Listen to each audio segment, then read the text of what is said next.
A gente começa essa edição, pessoal, falando justamente sobre o relatório de política monetária que foi divulgado hoje pelo Banco Central.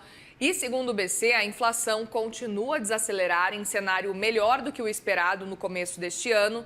No entanto, a previsão de aumento dos preços pela autoridade monetária segue acima da meta de 3%.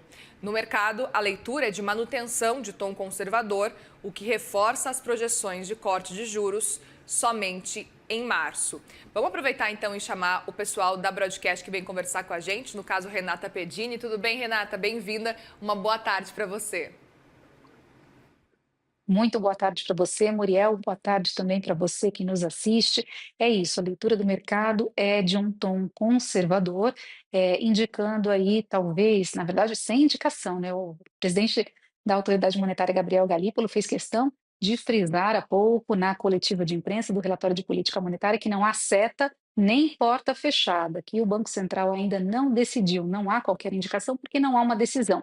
Mas o mercado, a partir das afirmações feitas pelos dirigentes, vai espalhando ali as suas fichas nas apostas entre janeiro e março, e hoje o que a gente observa é o deslocamento dessas fichas para março. Então, o mercado financeiro esperando mais fortemente que uma redução de juros venha no terceiro mês do ano que vem, por causa das avaliações que foram feitas nesta manhã, tanto no documento quanto na coletiva de imprensa, que teve as presenças, além de Galípolo, do diretor de política econômica, Diogo Guilhem. Então, começando pela coletiva de imprensa, poucas novidades ali na comunicação. O Banco Central se mostrou mais uma vez dependente de dados. É um Banco Central que vai aguardar e colher os dados para então decidir sobre juros. Gabriel Galípolo foi enfático: não há nenhum tipo de seta e o Banco Central não está fechando a porta, nem portas fechadas, nem setas dadas, quando questionado pelos jornalistas sobre a possibilidade de uma redução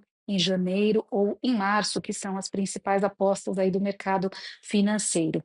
Ele foi muito questionado, inclusive, sobre o questionário pré-Copom, que é aquele onde o Banco Central ouve os participantes do mercado, né? Participantes responderam que o Banco Central deveria já estar promovendo esse corte em janeiro. E a resposta, no caso de Guilhem, foi de que é importante saber o que o mercado financeiro está pensando, mas é só mais uma informação no conjunto das informações.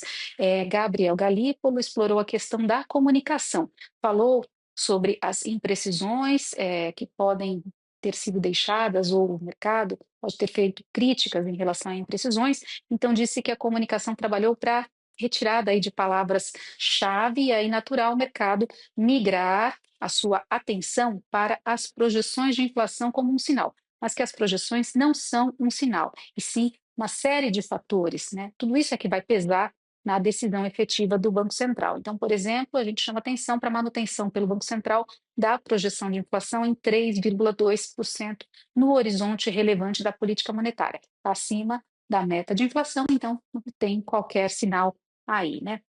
Os dois diretores falaram também sobre o câmbio, comparando o final do ano passado com este ano. Lá atrás, o dólar estava bem mais elevado do que agora.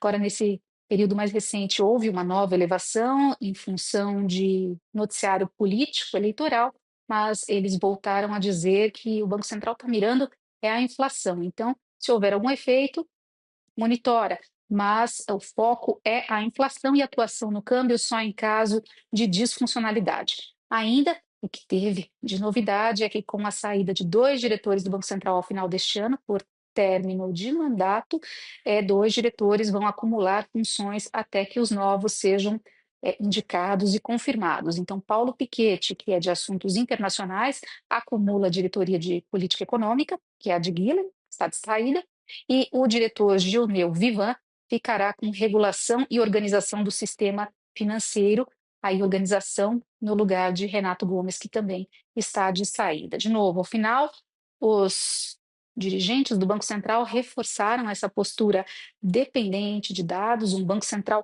genuinamente dependente de dados. Também falaram que essa é a postura mais interessante para a autoridade agora. E ainda vale a gente ressaltar, com relação a diretores, que a percepção deles é de que conseguiram mostrar fortaleza institucional. Então, mesmo que o Copom tenha dois diretores a menos em janeiro, isso não será uma questão. Como é que está no mercado financeiro? É, o conjunto das apostas para a Selic. A gente tinha há pouco a manutenção em janeiro ganhando força, 70 a 75% de chances de manutenção. Ontem era 55%, então a gente vê esse movimento de manutenção ganhando força com esse tom de novo mais conservador do Banco Central.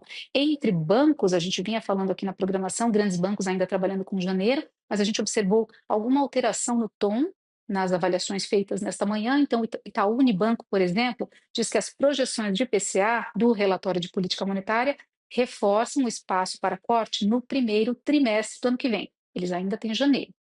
Bradesco disse que sugere cautela, que o momento exato segue em aberto, também está trabalhando com janeiro. Já o Citi, que tinha janeiro, acaba de revisar a projeção, passou a trabalhar com uma redução da Selic de 0,25 ponto percentual em março e manteve 12% para o fim de 2026, Muriel.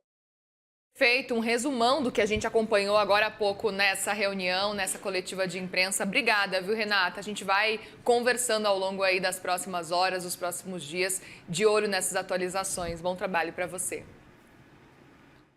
Para você também. Obrigada.